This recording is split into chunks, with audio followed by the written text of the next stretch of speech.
Bom dia, então, hoje, dia 8 de abril, estamos aqui no Lendo com o Coração, né? E hoje a gente continua aqui o livro Uma Nova Mulher. Deixa eu entrar na live aqui. Bom dia para o pessoal do Instagram também. Hoje a gente vai continuar a leitura do livro Uma Nova Mulher. E hoje a intenção, né? Lemos o capítulo 9 e 10. Vamos ver, né? Como que vai fluir. Porque ficamos aí, demos uma puladinha aí num dia a última quinzena, né?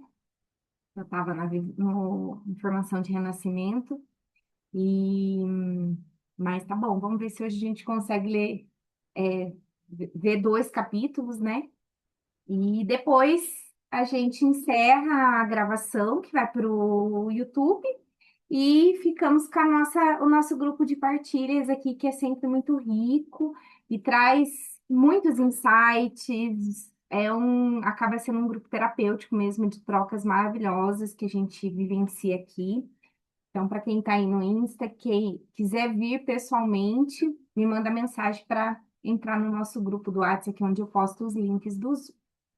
Então, vamos lá. A gente encerrou o capítulo 8, né, no último encontro. Por trás de uma filha difícil, existe uma mãe que precisa dela, né? E onde a gente foi trabalhando, né, essa questão das dores da mãe, é, trabalhando essa ancestralidade que também está por trás ali, né, e dificulta muitas vezes a mãe ter um acesso. Mais leve com a filha, né? E hoje a gente vai olhar para as dores da menina, da nossa mãe também, né? Que ela tem também ali questões mal resolvidas e que vai influenciar no processo de ser mãe, que vai influenciar no processo da educação também desse filho e da disponibilidade dela também de maternar, né?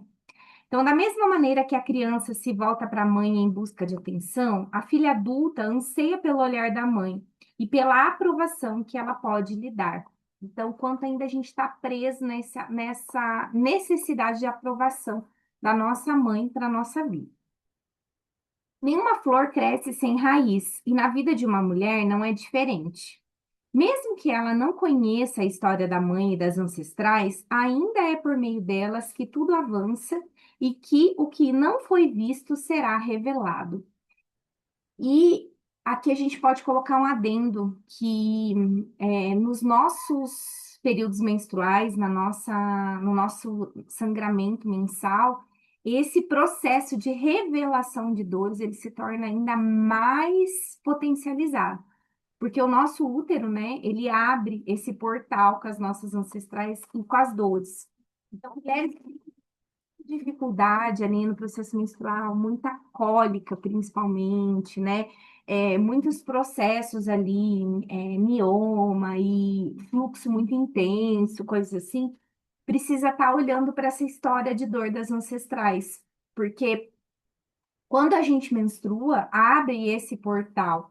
E esse portal, a gente vivencia no processo da menstruação as mortes. E a gente vivencia tanto a morte de coisas que a gente não pôde sentir, que a gente precisou engolir, que a gente pode fazer esse processo ali, nessa fase do mês, né?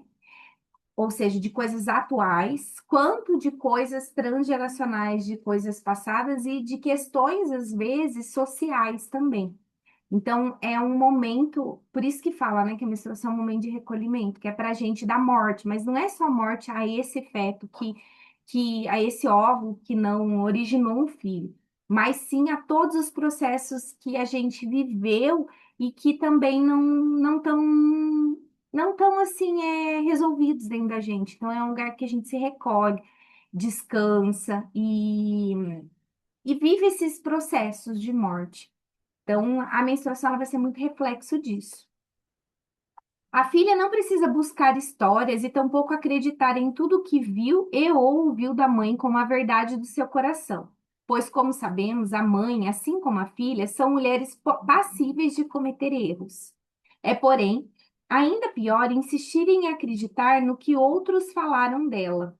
Uma filha só vai conseguir ver a mãe e tudo que veio com ela quando aprender a olhar para si e ser capaz de enxergar o que vai além.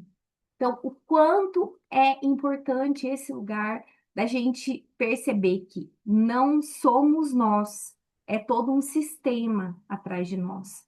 E olhando para essa questão do feminino, é todo um sistema feminino antes de nós, que está aqui, que está presente e que influencia as nossas ações e que influencia as nossas dores e que influencia as nossas vitórias também. Neste capítulo, vamos ver que nenhuma filha conhece a vida da mãe por inteiro, pois tudo o que foi e tudo o que é cabe somente à mãe. A gente faz essa separação, né? Ao olhar para os próprios sentimentos, comportamentos e anseios da alma, de preferência os mais difíceis, a filha passa a olhar também para a sua história. Sendo assim, o que não aparece na mãe, a filha mostra, e o que a filha discorda da mãe, a neta mostra. Isso aqui eu até fiz o asterisco aqui, porque é uma grande verdade. O que não aparece na mãe, a filha mostra. Ou seja, aquilo que às vezes a mãe tentou esconder, aquelas questões que ela não resolve dentro dela, isso vai vir na filha. E é um ponto de gatilho muito grande para a mãe. E o que a filha não consegue concordar com a mãe, com a história da mãe, que entra em conflitos muito grandes, a própria filha dela, ou seja, a neta, né, vai mostrar também. Então, a gente não tem como fugir desse vínculo transgeracional. É um movimento simples. Nós as vemos refletidas em nós, em nossas almas, amores, dores e tudo mais. Por isso que o título desse capítulo é A filha reflete como um espelho aquilo que não foi resolvido na mãe. Para as mulheres que não têm lembranças de suas mães e avós, basta observar as cenas de filmes, séries, livros e as situações mais marcantes de suas vidas para sentirem um pouco de suas histórias. Afinal, toda história é contada a partir de nós, e se não for em nossa geração, será na próxima. E uma coisa muito interessante que a gente vê sobre isso é que mesmo as filhas adotivas que não conviveram com a mãe biológica nem com a avó, né? Ou seja, não teve uma convivência, não teve um vínculo de convivência mesmo com as ancestrais.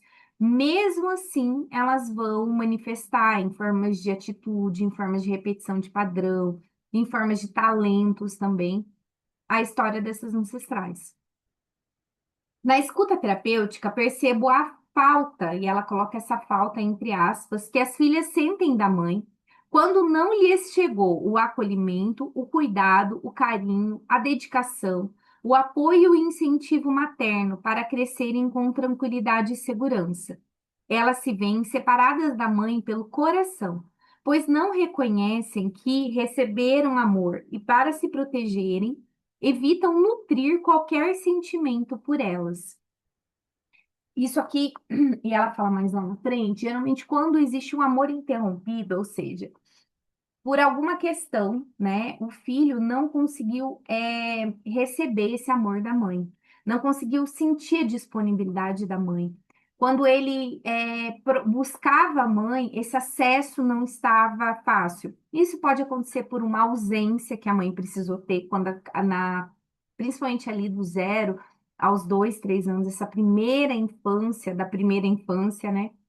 É, e o que que acontece com isso? Quando a criança desenvolve esse amor interrompido, a gente já falou dele aqui em outros capítulos, né?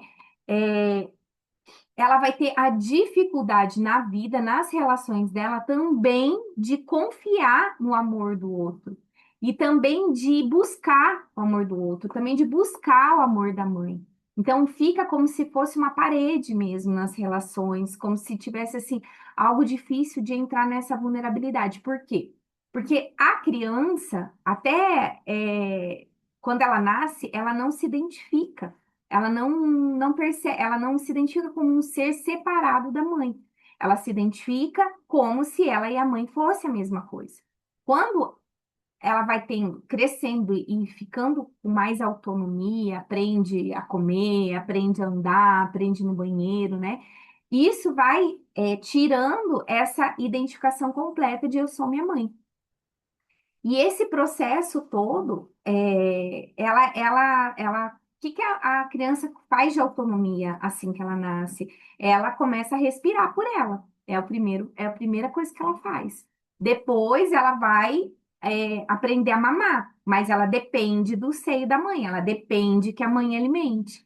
Então, conforme a mãe consegue ir estando disponível e a criança sentir essa disponibilidade, a criança perceber, nossa, eu choro de fome, eu tenho quem me alimente. Ou se a criança, por exemplo, chora muito e esse alimento não chega. Então é tudo muito simples ali nessa psique dessa criança que está ali recém-nascida. E só que tudo isso, essas primeiras relações ali desse primeiro ano de vida com a mãe principalmente, ele vai impactar muito como a gente vai encarar o mundo. E não só essas relações, mas assim, a forma como eu estive no útero da minha mãe, porque ali eu fazia parte do corpo dela. Então, como foi a minha gestação? Eu não senti, eu senti assim, conforto da minha mãe, eu me senti amada, eu senti que a minha mãe me desejava, ou não. Ou eu senti assim, a gestação foi uma gestação de muita ansiedade, minha mãe não teve estrutura, minha mãe não teve apoio externo, minha mãe sofria muito. Isso tudo eu já desenvolvo ali dentro do útero todas essas formatações que vão atuar em mim na minha vida. E é muito interessante, gente, assim, que quando a gente faz, o renascimento na água, principalmente eu tô vindo do renascimento de novo, né? E eu tive uma experiência muito marcante nesse, porque eu revivi, né, o renascimento na água, e pela terceira vez, dessa vez eu não acessei uma memória, gostosa com a minha mãe, eu acessei uma memória, uma situação de dor dela. E o que eu acho mais lindo do renascimento é exatamente isso, é o fato da gente poder entrar em contato com o que a nossa mãe sentiu. Quando a gente consegue acessar memórias, e às vezes não são memórias, mas são, porque o renascimento é sobre o corpo, é sobre o que a gente sentiu no corpo. Quando a gente consegue acessar esse lugar no corpo, a gente consegue acessar como a nossa mãe se sentiu. Isso traz uma compaixão muito grande pela nossa mãe, porque o quanto às vezes ela estava desesperada, ela estava com medo, ela estava nervosa, ela estava passando por situações difíceis.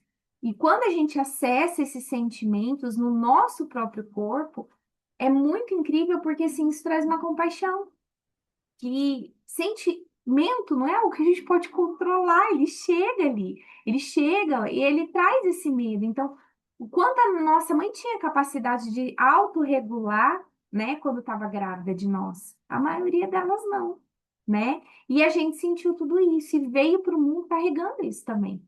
Então, o que que é o nosso papel? O nosso papel é ir desvinculando, mas como o meu professor também fala de renascimento, se a sua mãe sentiu e você estava ali dentro, você também sentiu tudo aquilo e aquilo reflete na sua vida, isso também é seu, porque o que a gente sente é nosso também. Então, por isso que só tentar devolver para a mãe, tentar entregar para a mãe o que é dela, muitas vezes não funciona, porque uma parte é nossa, uma parte também, a gente, como uma descendente desse clã, também herda e sente, também está nas nossas células. Se está nas nossas células, é nosso também.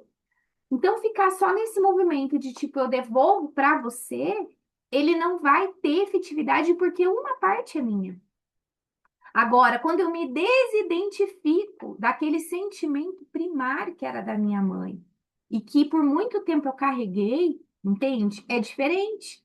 Por quê? Porque daí eu percebo que aquilo era dela, que eu, como filha, carreguei, que eu, como filha, num emaranhamento, que eu, como filha, nessa situação de necessidade extrema. Então, quando eu me desidentifico disso, eu fico o quê? Eu trabalho a minha parte do que eu sinto. e de como isso me afetou nas minhas relações. Não tentando mais carregar o que é dela, fazer, e a gente vai ver isso no próximo capítulo também, essas dinâmicas que a gente tem com a mãe. Eu sei que é muito difícil para uma filha reconhecer que recebeu o amor da mãe somente pelo fato de ter nascido e estar viva, mas este é um caminho seguro de entendimento que a levará à verdadeira liberdade. E a Organização Mundial da Saúde, tem uma nota dela que ela fala que, isso sempre o professor de renascimento fala nos cursos, ninguém nasce se não foi amado pela mãe no útero. Em algum momento essa mãe desenvolveu amor. Por quê? A falta de amor, se não tiver nenhum amor dessa mãe por essa criança, a criança não consegue se desenvolver, ela não consegue crescer, ela não consegue ser nutrida, entendeu? Então, assim, a mãe pode dar o filho depois que nascer. Mas se esse filho chegou a nascer, em algum momento esse filho recebeu um amor, porque ele recebeu nutrição ali dentro. Senão a nutrição não acontece, o desenvolvimento da criança não acontece. Nessa dinâmica, é preciso ter uma profunda compaixão pela história da mãe, pois o amor frustrado no sentimento da filha, como afirma Sophie Hellinger, se transforma em rejeição e até em desejos de morte. Entretanto, ao evitar o amor da mãe, a filha evita o amor por seu próprio caminho como mulher e não se apropria da felicidade de estar viva, né? Então, assim, se nesse processo gestacional de nascimento teve muitas dificuldades, né? Tive muita ansiedade, muita, muita tristeza, muita dificuldade dessa criança para vir, né? Ela não teve essa afetividade, não teve todo um desejo. A pulsão de morte nessa criança, ela já vem mais determinada, a criança já vem olhando mais para esse caminho. E isso vai determinar para onde ela vai olhar na vida. E quando isso a gente olhando a nível de psique, né? Mas quando a gente vai para um olhar sistêmico e a gente vai investigar a ancestralidade, muitas vezes esse olhar e esses emaranhamentos já estão ali nas nossas ancestrais também. Ninguém conseguindo olhar para a própria vida. Todos vinculados com alguma exclusão, com algum amor interrompido, com algo que retira a pessoa da vida, né? E quando a filha ela não consegue olhar para a própria vida, ela não consegue reconhecer o que foi dado, o que foi suficiente, né? Ela não consegue se identificar com a mãe no aspecto feminino. Na psicanálise, a gente fala de completar o complexo de Édipo, né? Quando a mulher completa o complexo de Édipo, é quando ela consegue se identificar com a mãe. E isso é fundamental para a gente tomar o nosso lugar de mulher. Senão a gente fica buscando todos os outros lugares no mundo.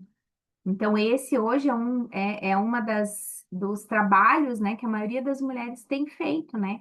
E ele está intimamente relacionado com a nossa relação com a mãe, porque a mãe é o nosso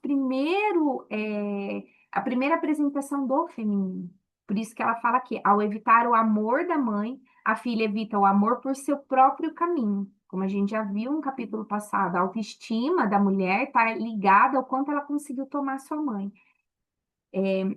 A filha evita o amor pelo seu próprio caminho como mulher e não se apropria da felicidade de estar viva. Se as lembranças difíceis não pesassem a caminhada com as marcas que ficam na alma, acredito que as filhas não associariam as mães à própria infelicidade. Mas, para isso, é preciso se alegrar com o que recebeu, também com o que não recebeu da mãe. Muitas vezes, essas filhas buscam preencher nas outras relações, inclusive consigo mesmas, o que gerou desequilíbrio na relação mãe e filha. Basta se lembrar de todas as sensações que isso traz no corpo e nas próprias vivências. A imagem da mãe para a filha é a mesma que reflete nela, a imagem da mãe para a filha é a mesma que reflete nela e nas outras mulheres. Então, assim, quando a gente tem uma dificuldade muito grande de lidar com outras mulheres, de apoiar outras mulheres, de ter amizades com outras mulheres, e isso também está intimamente ligado a como é, essa mãe, a imagem que essa mãe, né, a imagem que a filha teve de como a mãe vê ela. Ao fazer essa afirmativa, ela referiu-se aos sentimentos que têm força. A questão que fica é: para onde olham os sentimentos difíceis? Eles olham para o que ficou parado no passado. E para onde olham os sentimentos bons? Eles olham para o que segue em direção ao futuro. Ao olhar para as outras mulheres com respeito e alegria, a mulher reconhece a força da sua linhagem de mulheres ancestrais. É só a partir da origem que o amor permanece enquanto cresce. As mulheres se transformam e se curam entre si. E todo esse caminho começa no coração da mãe. Olha que incrível, né? Então, assim, quanto a gente consegue estar em círculo de mulheres, a gente consegue, dentro do nosso processo de comparação, né? Uma mãe que às vezes comparava muito, uma mãe que desvalorizava muito. Como isso influencia na minha relação com outras mulheres, né? Que eu sempre estou num sentimento de inferioridade. Então, o quanto é importante nesse meu processo de reconexão com a minha mãe, ele vai me auxiliar também em como eu olho para outras mulheres e até nas relações que eu atraio de amizades femininas de outras mulheres. Porque muitas vezes, se eu não tenho essa reconexão ali com o coração da minha mãe, não tenho essa reconexão com a minha mãe, eu não consegui tomar essa força, eu não olho para essa ancestralidade, o que que acontece? Eu vou atrair também mulheres que estão nessa mesma vibração para o meu campo. Por isso que as relações muitas vezes são sempre difíceis, por isso que as amizades, elas às vezes são amizades competitivas, amizades que eu não posso confiar, porque reflete o quê? Essa relação que eu tinha com a minha mãe. Então, é um bom parâmetro para a gente olhar como está a minha relação com outras mulheres, né? Como eu estou na vida, né, com essas outras mulheres. É, como eu olho para as outras mulheres, como eu impulsiono outras mulheres, como eu recebo o sucesso de outras mulheres, né? Eu recebo com alegria, amor, ou eu entendo que o sucesso delas reflete o meu insucesso. Eu entro em comparação, ou eu entro, ou eu acho assim que o que ela conseguiu não vale que eu tenho mais potencial, sabe? Então, assim, a gente precisa perceber essas. Às vezes eu não falo isso, mas eu penso. Perceber, olhar com verdade, com sinceridade para o que eu penso, sabe? Porque através disso eu vou olhar para essa relação com a minha mãe. E talvez exista uma cura, né? Dessa relação com a minha mãe, que essa relação que eu tenho com outras mulheres está querendo me mostrar. Então, precisa muita verdade para a gente expor, para a gente trazer isso, sabe? Há também de se saber que muitas vezes a filha é um desafio para a mãe, assim como a mãe pode parecer para a filha, pois ela é a parte da mãe que representa o feminino e traz na alma, nas emoções, nos gestos, nos pensamentos e nos comportamentos tudo o que aprendeu com ela nos primeiros anos de vida. Toda filha aprende a ser mulher com a mãe, fazendo igual ou diferente dela. Por isso, leva à mãe os seus conteúdos positivos e negativos em forma de repetição de padrão e especialmente o que faltou em forma de cobranças. Assim é simples ser mãe de uma menina. Basta recordar a infância e a juventude e reconhecer o peso de suas necessidades, exigências, críticas, censuras e dos vários distanciamentos com relação à própria mãe. Quero convidá-la para encontrar na prática os sentimentos que ainda pesam a relação com a sua mãe e dificultam a sua realidade como mulher. É essencial que você faça o exercício com abertura para tomar consciência da sua dor e obter o novo olhar. E eu deixei essas 4 perguntas lá no nosso grupo do WhatsApp para que todas vocês, quem pôde já olhar ontem e fazer, ou quem ainda não fez, para que vocês possam refletir sobre elas.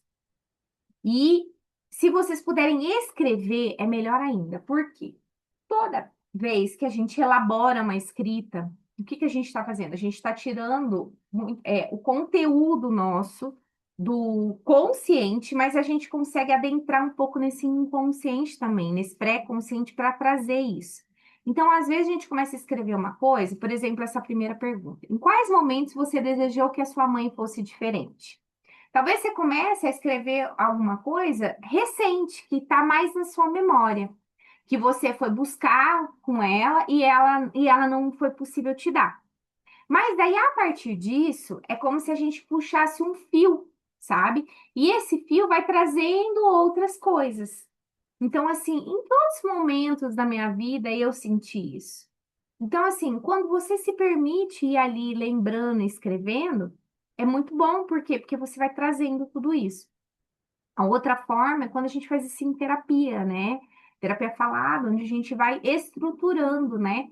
Uma lembrança com as informações, e isso vai trazendo até que muitas vezes a gente chega naquela lembrança primária, que é aquela que toca.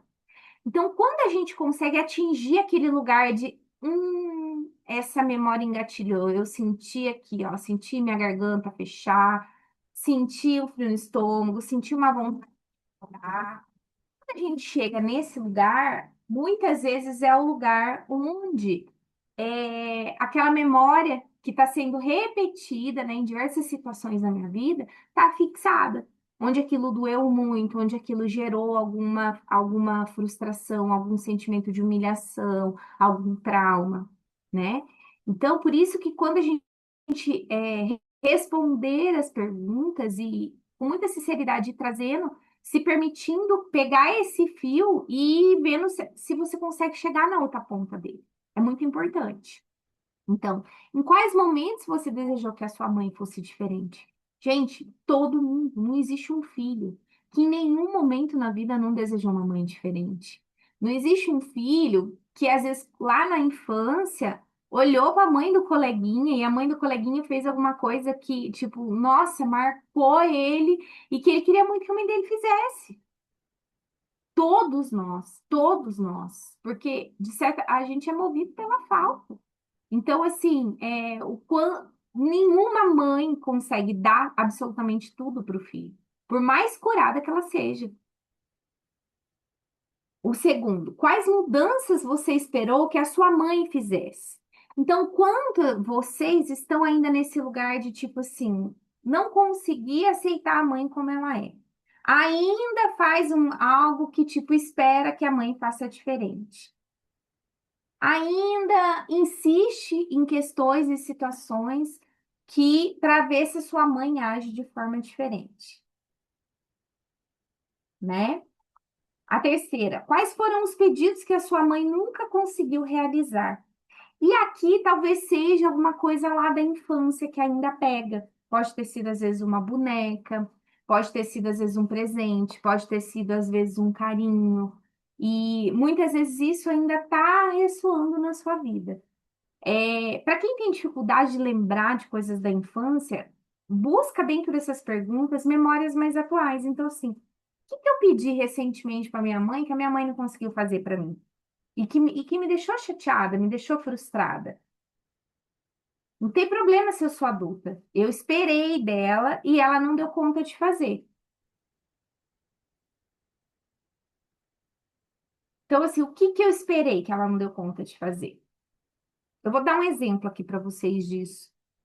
Quando eu casei e eu vim embora para Indaiatuba, eu ia, no primeiro ano que eu estava aqui, que foi 2023, eu ia fazer uma viagem de lua de mel nas férias do meu marido, que a gente casou, ele não estava de férias. E daí, a minha filha, a minha mãe sempre foi aquela mãe assim que me ajudou com a minha filha, que dava suporte, eu sempre tive uma rede de apoio muito grande. Porém, aqui eu não conhecia ninguém, eu não tinha ninguém. E ela estava estudando numa escola nova, eu não queria que ela faltasse. E daí, a minha mãe toda envolvida com a minha avó, tudo, e eu queria que a minha mãe viesse e ficasse uma semana com ela aqui em Indaiatuba para eu poder ir viajar. 10 dias eram, na verdade. E assim, e a minha mãe falou para mim que ela não podia vir, que ela não podia se ausentar. E também não falou pra mim, manda a Ana pra cá que eu fico com ela aqui, entendeu? E eu fiquei muito frustrada, muito chateada, porque assim, tipo, ela sempre deu conta de me ajudar, mas porque eu morava na mesma cidade que ela, morava perto dela, então assim, dificilmente ela falava um não pra mim, né? Mas ali naquele momento ela estava envolvida com outras coisas, e a filha era minha, ela não tinha obrigação. Mas eu fiquei muito chateada, muito chateada. Aquilo engatilhou em mim uma dor, assim, tipo, de como se ela não tivesse me vendo. Porque, assim, por muitos anos eu não conseguia viajar, eu só trabalhava, eu só vivia nesse movimento. E agora que eu ia poder viajar, e era a viagem dos meus sonhos, essa. Era o meu sonho. Meu sonho era conhecer o Caribe e era uma viagem para lá. E eu fiquei extremamente frustrada. E meu marido falou assim: ah, se não der, a gente não vai, a gente arruma outra solução. E, e por causa disso, minha filha tem um pai, né?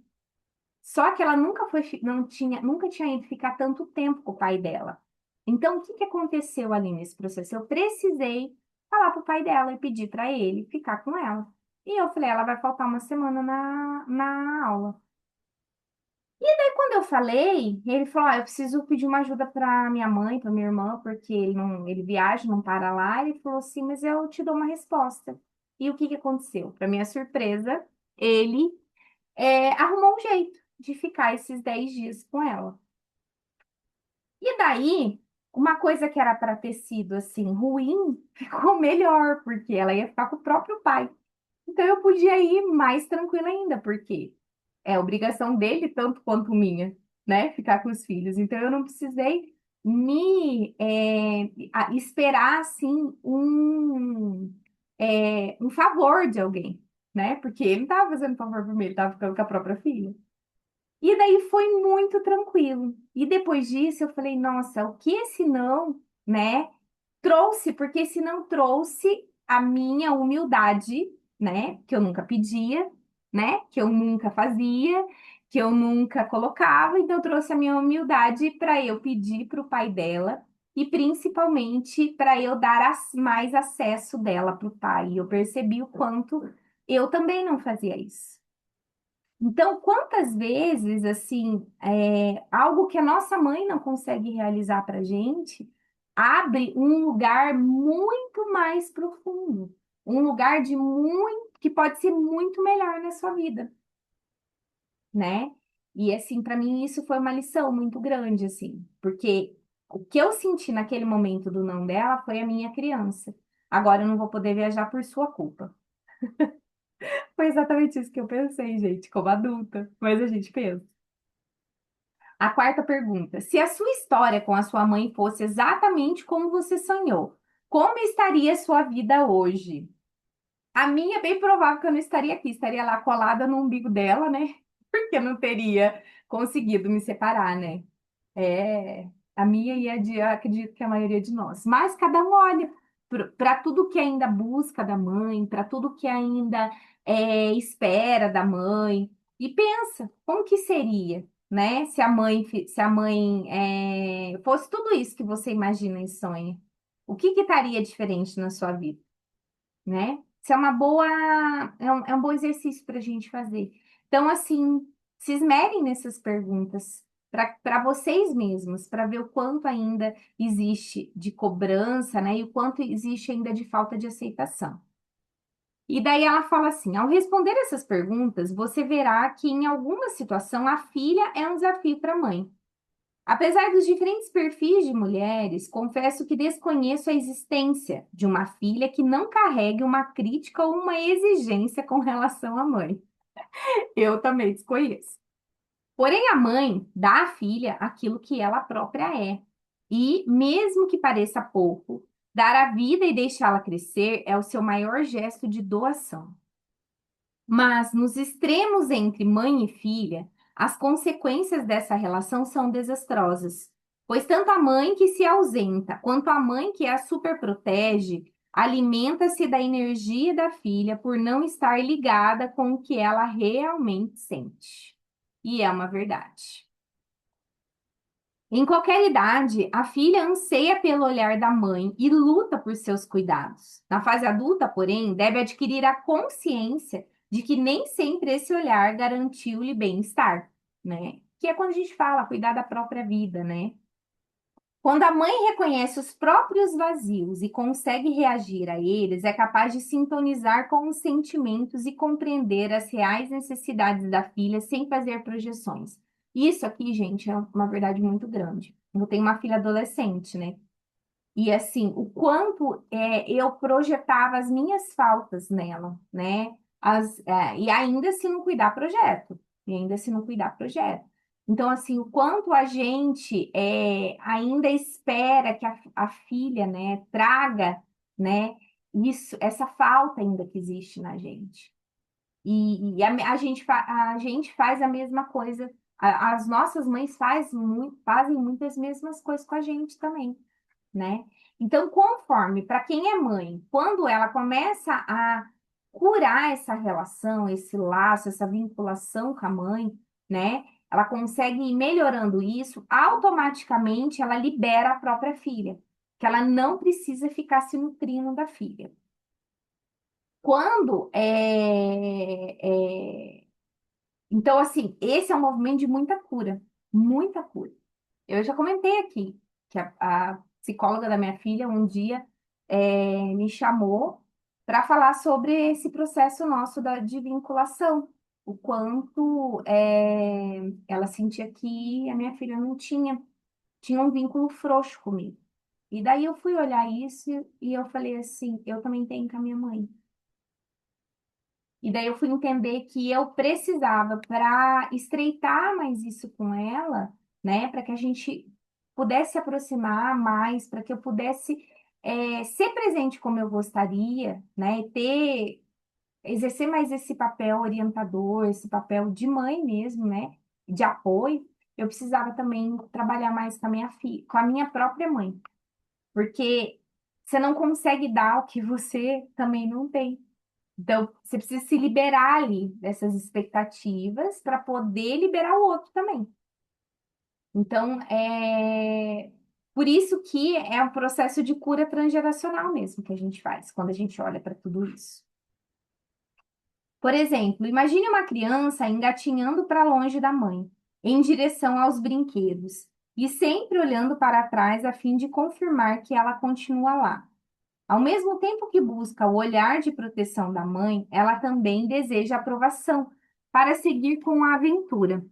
No reforço positivo da mãe, filha, você conseguiu encontrar os seus brinquedos, que legal. A criança se permite sentir livre e protegida. No reforço negativo, filha, se você se afastar de mim, nunca mais vai brincar.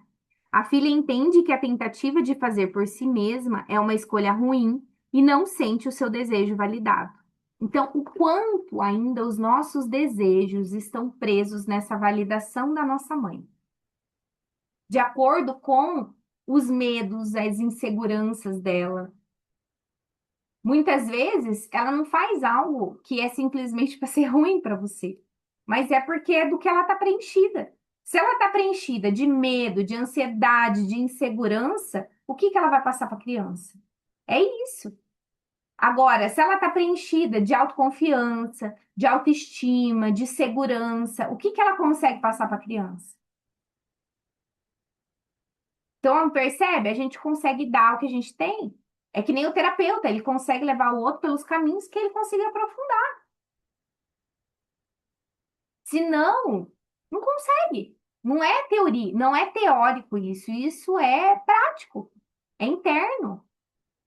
Porque a mãe, de certa forma, ela é um facilitador do desenvolvimento do filho. Igual o terapeuta, é um facilitador do desenvolvimento de quem ele atende. Só que a maioria de nós não se prepara, não olha para esses quesitos para como ser mãe. Quando a gente engravida, o que que a gente vai pensar? A maior parte, né? Vai pensar no quê?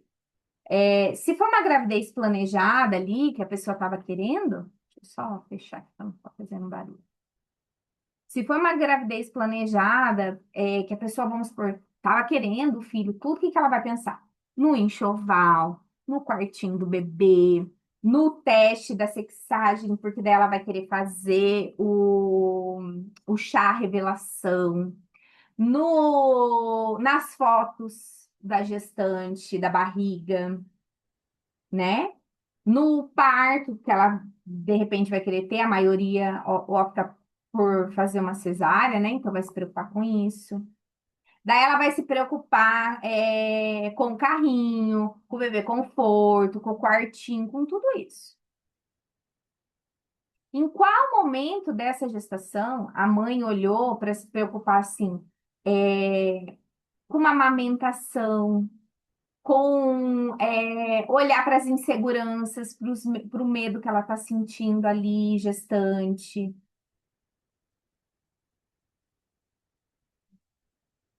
A maioria não olha para essas questões internas, olha para o externo, olha para o que é instagramável.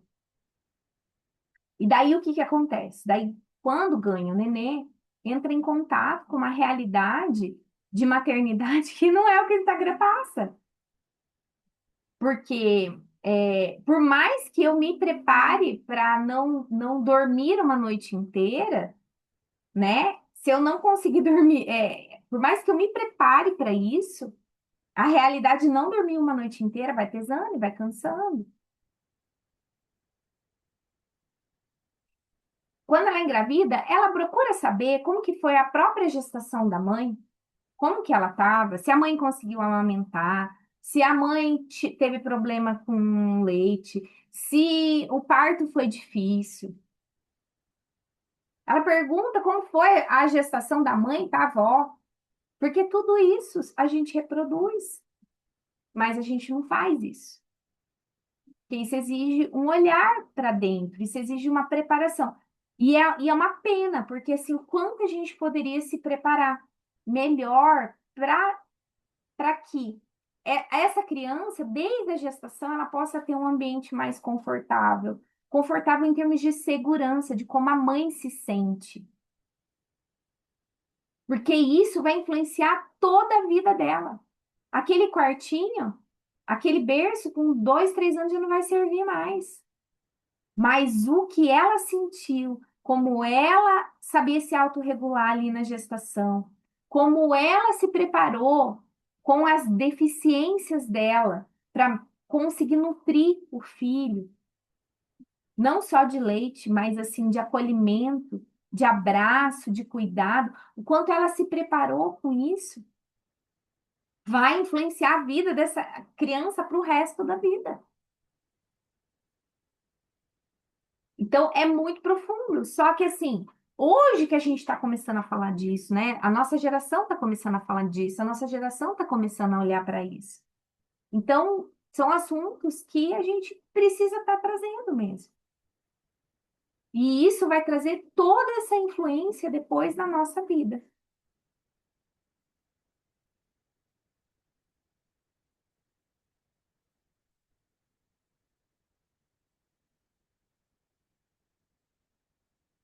Conforme cresce, a criança vai abandonando a necessidade de ser o centro das atenções da mãe e segue por ela mesma.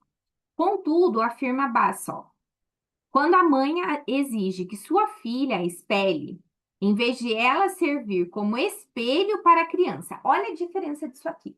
Quando a mãe exige que a sua filha a espelhe, ou seja, que ela haja como ela, que ela faça tudo certinho como ela, que ela seja o que a mãe quer que ela seja, em vez de ela servir como espelho para a criança, ou seja, como uma orientação, como é, como uma autoridade mesmo, como alguém que a criança possa se espelhar para querer parecer, e não na exigência de ser. Em vez de servir como espelho para a criança, é alguém que for. Vou repetir aqui, ó. Quando a mãe exige que a sua filha a espelhe, em vez de ela servir como espelho para a criança, é alguém que foi ela mesma destruída da sua própria vitalidade. Quando a mãe define como a filha precisa ser, ela não está dando luz para a identidade dessa filha. É muito ambíguo, porque é uma ambivalência muito grande, porque para a gente desenvolver a nossa identidade, a gente precisa se espelhar na mãe. Porque a gente precisa dessa identificação para ter força para assumir a própria identidade. Porém, isso não pode ser uma imposição da mãe. Entende a diferença? Então é muito ambivalente. É uma mulher ferida que precisa de cura e resgate. Sua filhinha, que a ama mais do que a própria vida, apenas quer fazê-la se sentir bem. Mas, como é pequena e relativamente impotente e desprotegida, a filha não pode, por mais que tente, consertar a vida da sua mãe. E daí é o que o Bert Hellinger fala, né? Que está fadado o quê? Ao fracasso, essa dinâmica, né? Tanto mãe quanto filha não se desenvolvem, não olham para o futuro, ficam emaranhadas. E a gente vai ver os emaranhamentos que podem acontecer aqui no próximo capítulo com isso. No relato de uma cliente, percebi nitidamente essa realidade. Quando eu era pequena, negava a comida que minha mãe me oferecia e que hoje sei que eu estava rejeitando todo o medo, a ansiedade com que ela me alimentava. Olha que forte isso. Por quê? Porque existe esse sentimento ali que às vezes a criança não dá conta de receber. Muitas vezes, a mãe que carrega a alma faminta se alimenta da filha para preencher o próprio vazio. E a relação que insistimos em ter com ela está ligada aos nossos anseios de ter tido uma infância protegida por seus cuidados, em que fomos nutridas e atendidas a tempo. Recebemos o colo, fomos especiais como a sua princesinha, em que tivemos a sensação de ter a própria vida abrigada. Então é sempre esse lugar, né, que a gente está buscando. Quando as lembranças dessa infância não acalmam o coração, a filha ferida procura por momentos que disfarçam o seu vazio, como, por exemplo, busca insistentemente por alguém que no fundo só se importe com ela e que, pelo menos uma vez na vida, a coloque em primeiro lugar. Então, são as relações que a gente vai tendo na vida, com amigos, com as relações de afetivas, né? Então, eu não tive esse lugar, eu não tive esse conforto ali. Eu vou buscar nas minhas relações fora, no trabalho também. Em geral, a filha ferida deseja ter ou ser, em sua vida atual, o que sente que nunca teve ou foi para a mãe. E aqui eu tenho uma pergunta para vocês, assim, o que vocês têm buscado, né? Buscado ser, não assim, na verdade, o que vocês são, mas o que vocês, a palavra certa é personagem, qual personagem vocês buscam é, manifestar diariamente na sua vida? Porque esse personagem, ele vai revelar muito o que você sente que não teve da sua mãe. Então, por exemplo, se eu sou uma pessoa assim que busco é, ser a melhor dentro do que eu faço, busco estudar muito, busco fazer muita coisa, busco. O que que eu não tive lá da minha mãe? Muitas vezes eu não tive validação da minha mãe de que era suficiente o que eu fazia, era suficiente a nota que eu tirava, era suficiente como eu era. Isso traz algumas coisas positivas para minha vida? Traz, por quê? Porque me torna uma pessoa assim que vai buscar um certo grau de excelência dentro do que faz. Porém, precisa cuidar muito dessa linha tênue. Por quê? Porque se nunca nada é suficiente, se eu nunca consigo colocar nada a serviço, o que que acontece? Eu fico travada.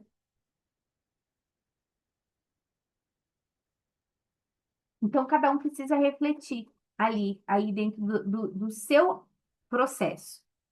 Quem sabe fique congelada, como eu falei aqui, por anos na solidão, camuflando as necessidades em suas diversas resistências e prejudicando a si mesmo para um dia conseguir a atenção da mãe em busca desse amor perdido. Por isso, sempre digo que a filha decepcionada pela mãe, ferida, zangada e cheia de acusações, mostra o amor por ela em suas próprias dores. E daí é o que a Clarissa Pincola fala, né, sobre a gente lamber as nossas feridas. Quando que essa cura nós vai acontecendo e ela é possível? Quando a gente lambe as nossas feridas. Quando a gente reconhece as nossas feridas, a nossa chateação, as nossas acusações para o outro, né? As faltas que a gente teve. E daí a gente vai aprendendo a lamber nossas feridas e se acolher. Daí o outro é o outro. Só que nesse processo também o outro ele sempre traz aonde a gente precisa lamber, né? Então por isso que é muito importante, toda vez que eu sou engatilhada de algo nos meus processos, nas minhas relações, na verdade, toda vez que eu sou engatilhada, é muito importante eu fazer o quê? Eu olhar para tudo isso e perguntar aonde essa falta está dentro de mim, né? O que que esse gatilho está querendo me mostrar?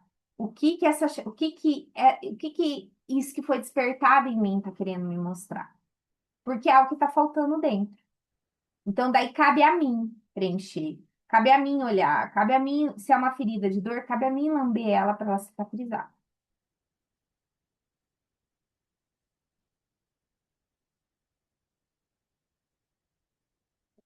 Obrigada, Ângelo. E vamos iniciar o capítulo 10, que eu quero ler pelo menos metade dele. Talvez dê para a gente ler tudo, para que a gente adiante um pouquinho aqui. Porque no nosso próximo encontro, a gente vai começar a falar sobre a relação da mulher, da filha com o pai. Então, eu queria fechar esse encontro aqui hoje. Então, vamos ver se a gente consegue trazer ele aqui. E daí, no próximo, a gente começa a falar sobre a relação da filha com o pai. Em qualquer idade, a filha anseia pelo olhar da mãe e luta por seus cuidados. Na fase adulta, porém, deve adquirir a consciência de que nem sempre esse olhar garantiu-lhe bem-estar, né? E daí é o que hoje a gente escuta muito, assim, todo mundo falando das mães narcisistas, né? Ah, porque minha mãe é narcisista, porque meu pai é narcisista. Dentro da constelação, a gente não tem esse diagnóstico. Dentro da constelação, a gente olha assim: a mãe deu a vida e deu o que ela pôde. Se ela tem o diagnóstico de narcisista, ela dá o que ela pôde sendo narcisista. E é simples assim. Eu não estou falando que simples é fácil, tá, gente? Eu estou só simplificando o que a gente vê nas constelações. Porque nas constelações é sobre o quanto a gente recebeu, o poder da gente tomar a nossa vida.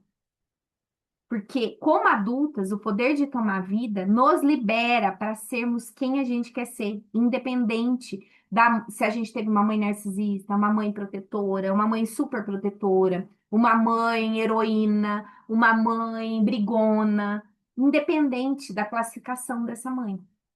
É sobre tomar energia, é sobre tomar essa força, entende? Só que a gente sabe que a função da mãe, né, de cuidadora, que nem sempre é a própria mãe que deu a vida que vai desempenhar essa função de cuidadora, ela machuca, ela causa traumas, ela causa dores, ela causa feridas. Então, nosso trabalho é o quê? Olhar para isso também, né? Mas a gente não ficar presa lá no passado, porque senão a gente não consegue avançar. E quando a gente fica presa no passado? Ainda quando a gente cobra da nossa mãe. Então, o que que eu percebo assim? Qual que é um trabalho assim que a gente pode fazer mais leve nesse aspecto, né? Para quem tem muitos traumas, muitas feridas, muitas dores. A gente passa por um processo, passa por um atendimento, passa por uma vivência, acessa uma ferida, acessa um trauma. Olha para ele, lambe as feridas dele e volta para o presente. Olha para o seu futuro. Conforme está caminhando ali em direção ao seu futuro, vem uma outra situação, muitas vezes uma repetição de padrão, que ela vem assim, né? Ou de um sentimento que é aflorado, que nos conecta com alguma coisa lá do passado. Qual é o nosso trabalho? O que essa pessoa me despertou? Para que essa pessoa me despertou isso? Onde está isso na minha vida? Ou seja, é o outro? Não, o trabalho é eu comigo. Daí, o que que eu faço? Vou investigar isso. Às vezes vou investigar no set terapêutico, às vezes num processo desse, como a gente está fazendo aqui, cai insights, cai questões, às vezes respondendo uma perguntinha aqui, né, de uma sugestão do trabalho, às vezes conversando com uma amiga. Daí o que que eu faço? Retorno lá nesse lugar, lambo as minhas feridas, me permito viver esse processo que esse acesso me trouxe. Só um pouquinho que eu vou fechar o áudio. Me permito viver esse processo, me permito acolher, me permito ser, lamber as minhas feridas mesmo. Fiz esse acolhimento? Blá, blá, blá, volto para o presente de novo. Continuo olhando para o futuro, continuo fazendo a minha caminhada. Menos um, menos um. Daí, às vezes, eu faço a minha caminhada ali, eu fico bem um tempo. De repente, chega uma pessoa no meu caminho que me engatilha no sentimento de novo. Para que essa pessoa? O que que essa pessoa está querendo mostrar para mim que eu não estou conseguindo enxergar? Aonde está essa falta dentro de mim? Aonde está esse vazio dentro de mim? Aonde está essa dor dentro de mim? Aonde está essa raiva dentro de mim? Aonde está? Pergunta, pergunta.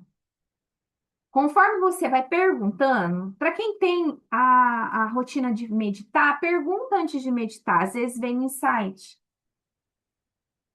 Não fica presa ali, rodopiando naquela situação. Traz a situação para um lugar de insight. Daí, o que que acontece? Muitas vezes você vai precisar retornar lá no passado.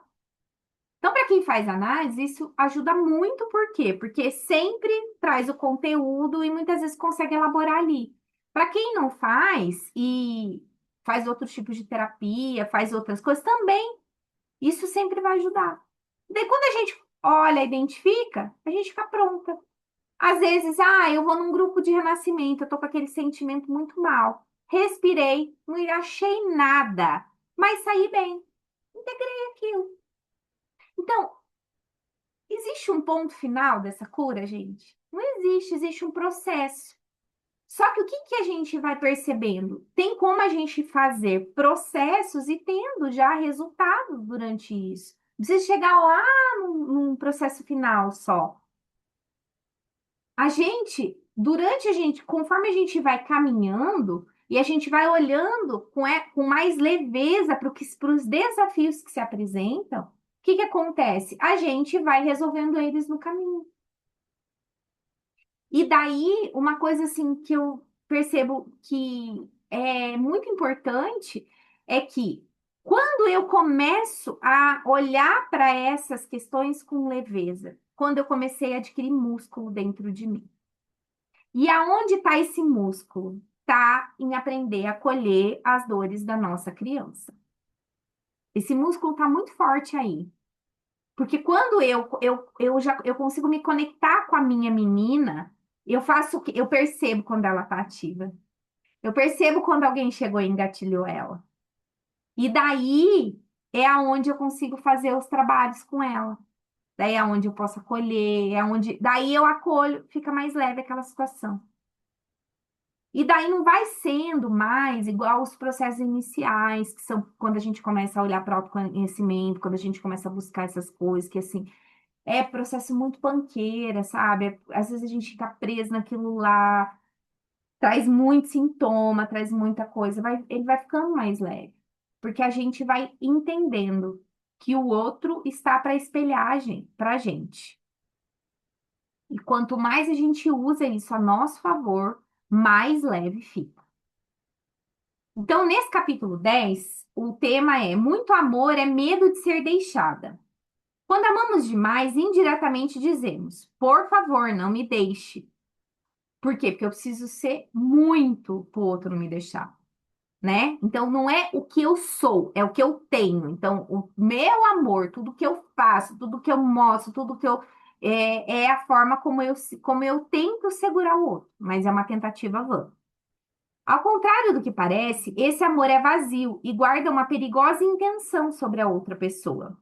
Sem perceber, aquela que ama muito não consegue ficar só, pois acha a própria companhia insuportável e acaba precisando da outra.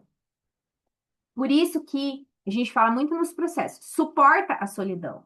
Suporta dentro de um processo você ficar sozinho, não ter que sair correndo, pedindo colo para alguém, conversar com alguém, fazendo um sei o quê. Não, entre em contato com você. Suporta esse vazio dentro de você que nem você dá conta de olhar. Chora, chora isso. Entre em contato com essa dor, porque quando você chora, você libera essa porção dentro de você. A sensação é de não ser importante na relação, sentir-se rejeitada e humilhada constantemente, e especialmente de viver uma prisão.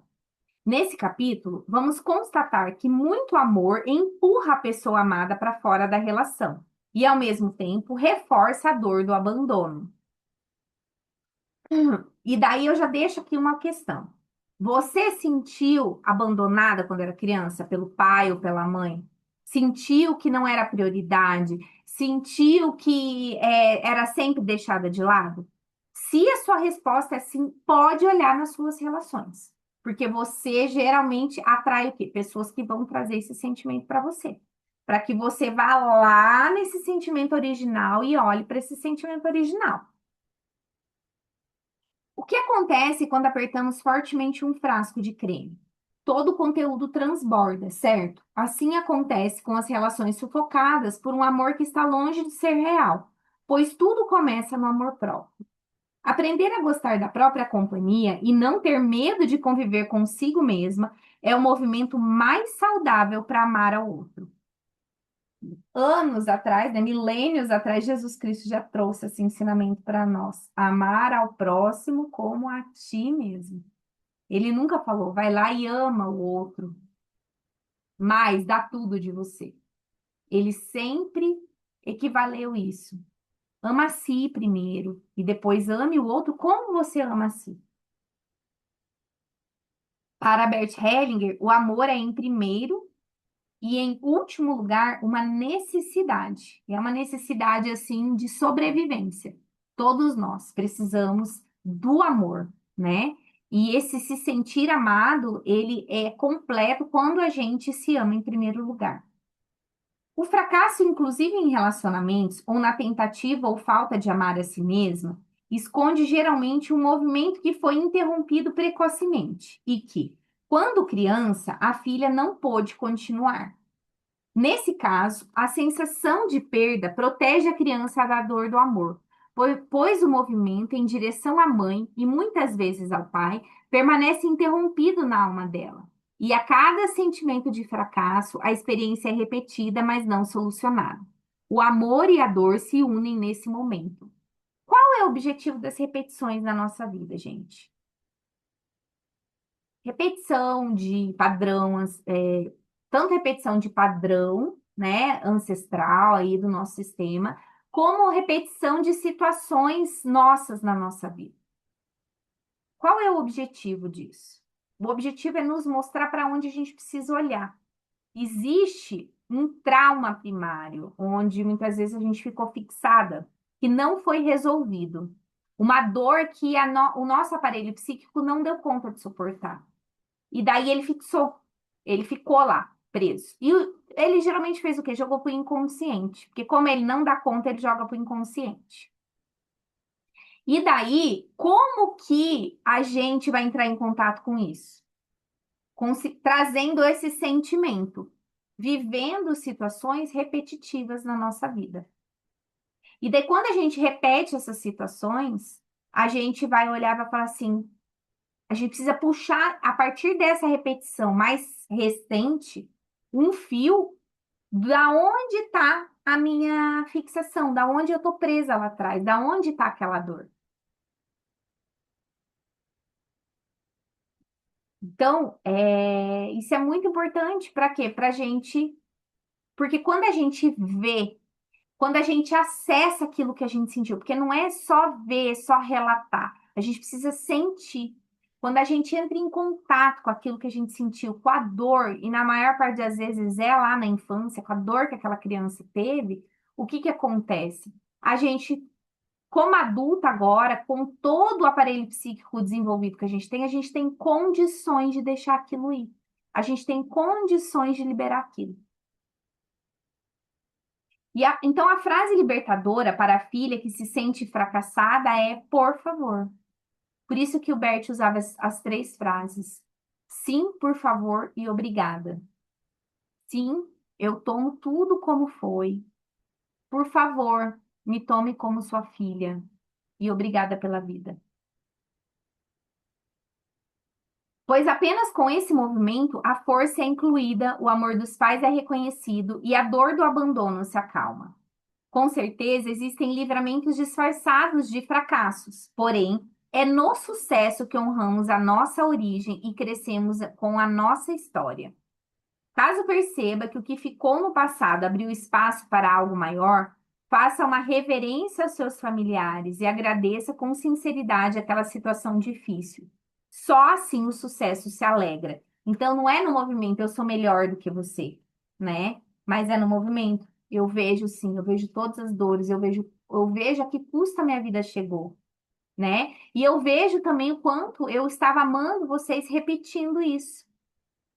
Então, a partir de agora, por favor, me libere para que eu possa seguir um caminho diferente, para que o meu sucesso seja o de vocês também, para que vocês se alegrem e vivam um sucesso comigo.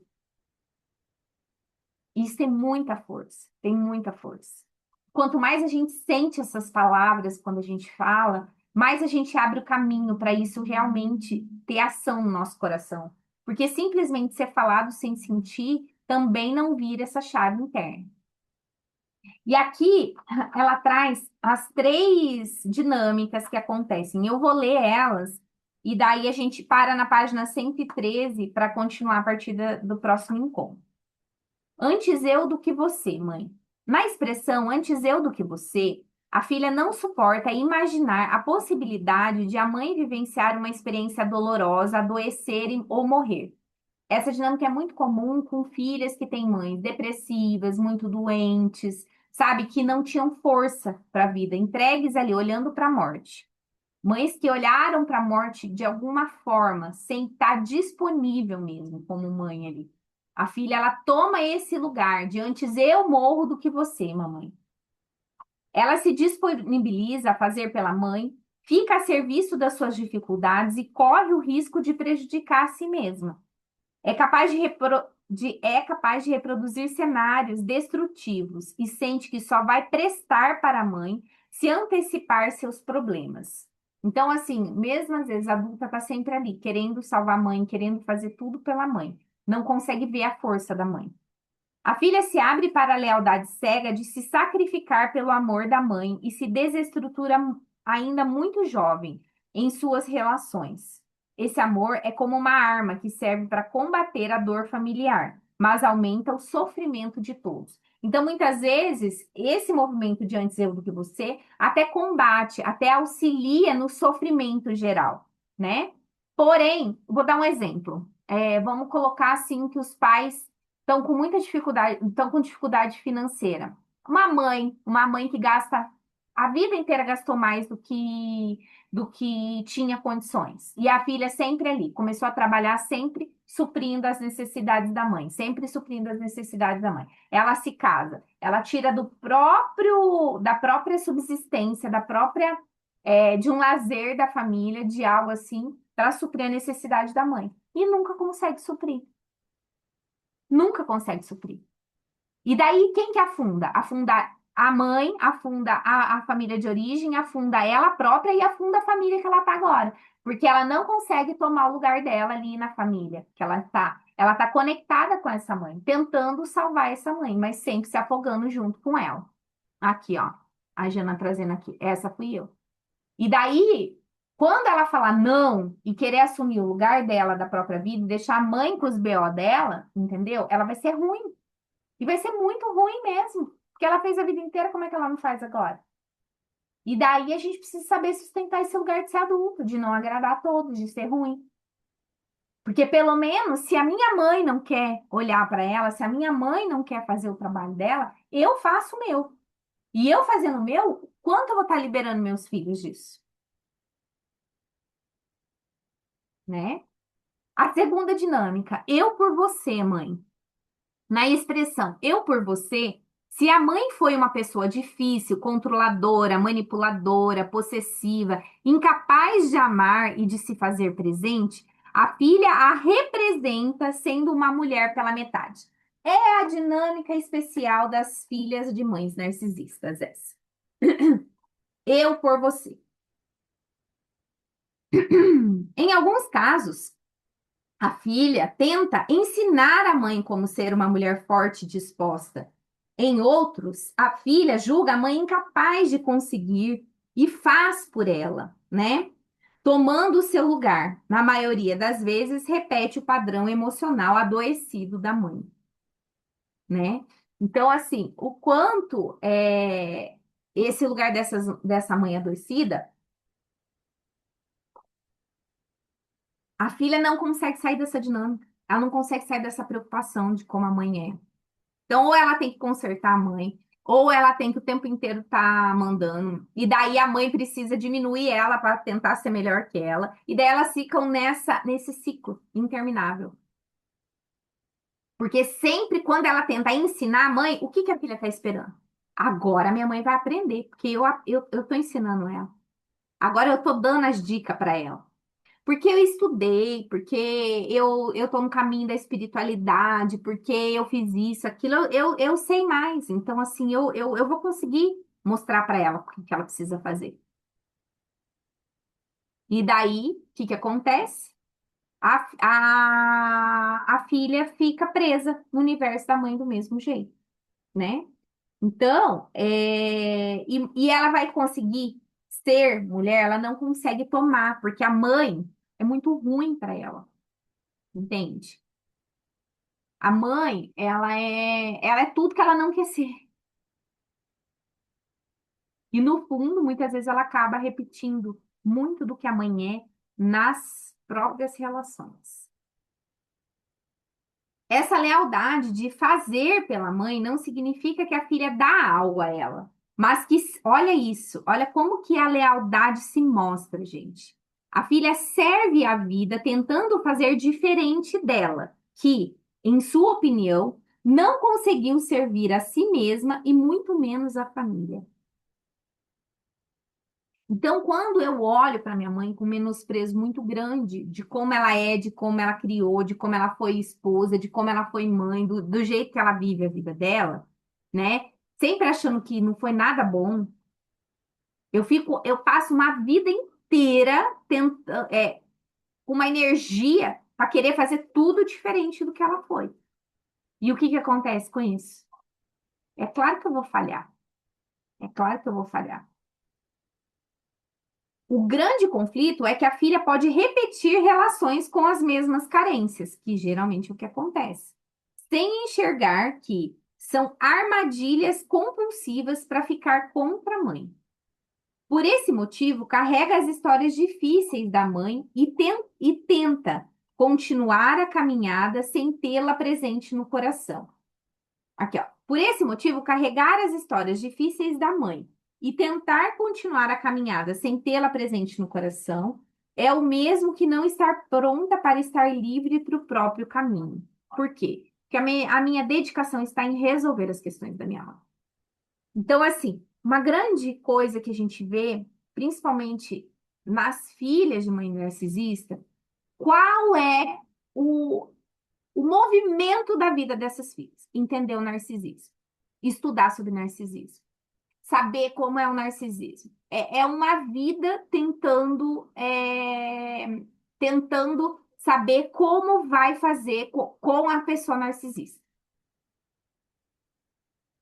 Então, é o tempo inteiro focado fora. Focado em quê? Em tentar salvar essa relação. A força não está aí. É importante saber como lidar? É importante, porque é uma patologia. Mas assim, é mais importante se eu sei o meu lugar, se eu consigo estar no meu lugar.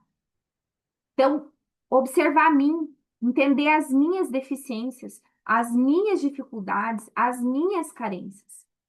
Que é isso que conecta com a mãe ou com qualquer outro.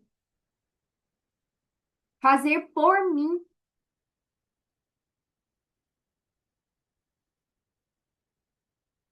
A filha é a misturinha certa do pai e da mãe. Mas é importante lembrar que metade dela é 100% o pai, que é o espermatozoide. E a outra metade é 100% a mãe, que é o óvulo. Ao rejeitar uma de suas metades, a filha segue sem força completa da sua origem. E inconscientemente busca amar nas relações somente porque se sente amada e não movimenta o amor maduro, que é ser amada porque ama. Olha isso, gente. Eu vou repetir essa frase. De quando a gente não tem esse lugar completo dentro da gente, com pai e mãe. A gente busca amar nas relações somente porque se sente amada. Então, eu primeiro tenho que me sentir amada para eu amar. E não movimenta o amor maduro. O que que o amor maduro faz? Eu amo, eu sou amada porque eu amo. E porque eu amo quem, gente? Porque eu amo a mim em primeiro lugar. Toda vez que eu estou buscando ser amada, fazendo de tudo para ser amada, eu não estou no movimento do amor maduro, eu estou no movimento do amor infantil, buscando lá ser a melhor para o papai e para a mamãe. O amor maduro olha para si, reconhece as suas deficiências, reconhece as suas imperfeições, pausa nos momentos que precisa, acolhe a si. E a partir desse movimento de alto amor, ele dá entrada para um amor pelo outro.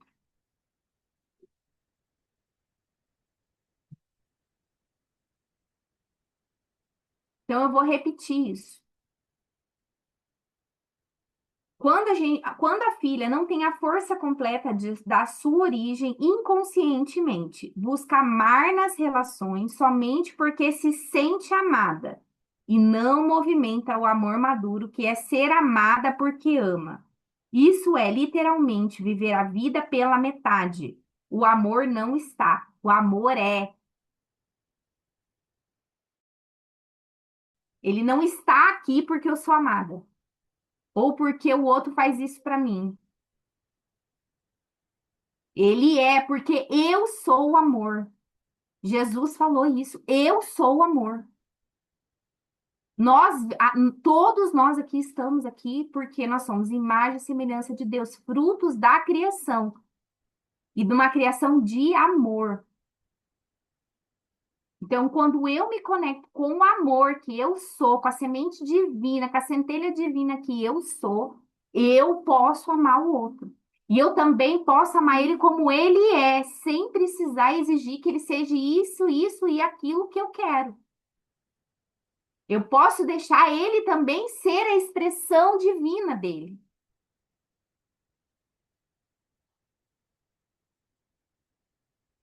A terceira dinâmica para a gente finalizar hoje é: eu sigo você, mãe. Na expressão eu sigo você, a filha fica a serviço de tudo que chegou da mãe e reproduz sentimentos, comportamentos e muitas vezes cenários do passado em sua realidade. É um movimento perigoso, já que ela se apropria dos pesos que não precisa carregar e se aprisiona como a mãe. Então, eu sigo você, mãe. Por exemplo, a mãe tinha muita raiva do marido, porque o marido traiu. Eu sigo você. Também arrumo um que trai, também sinto raiva. Geralmente a gente está muito conectado a essa dinâmica com os sentimentos da nossa mãe. Nessa ocasião, a filha sente muita pena da mãe, que só alivia quando chega ao eu também da própria vivência, esperando dela um olhar especial. Por exemplo, a filha fracassa no casamento, assim como um dia a mãe fracassou. Olha nos olhos dela e diz: eu também não tive um bom marido, mãe. E então avança aliviada por fazer igual à mãe, nem melhor, nem pior. Parece assim, surreal uma dinâmica dessa, né, gente? Mas é inconsciente. É a forma como a gente ama, de forma cega.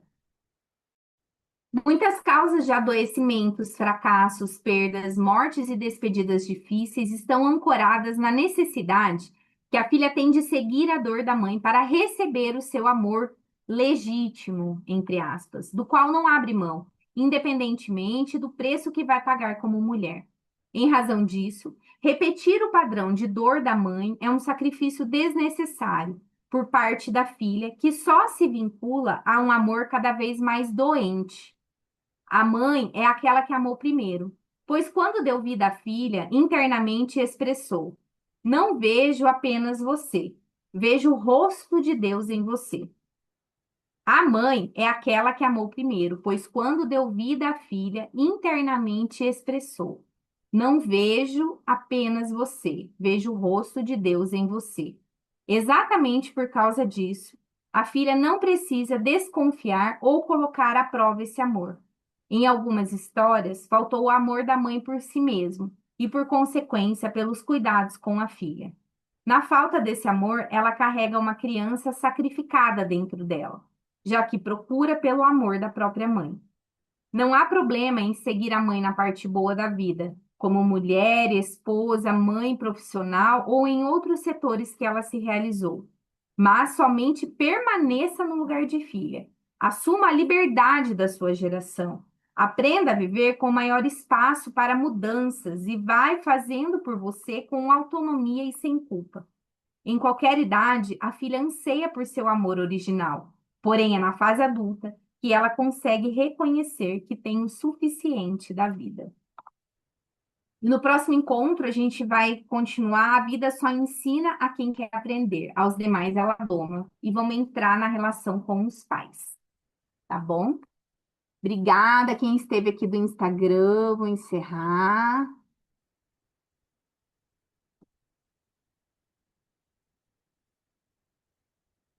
Aqui a gente vai encerrar também a gravação.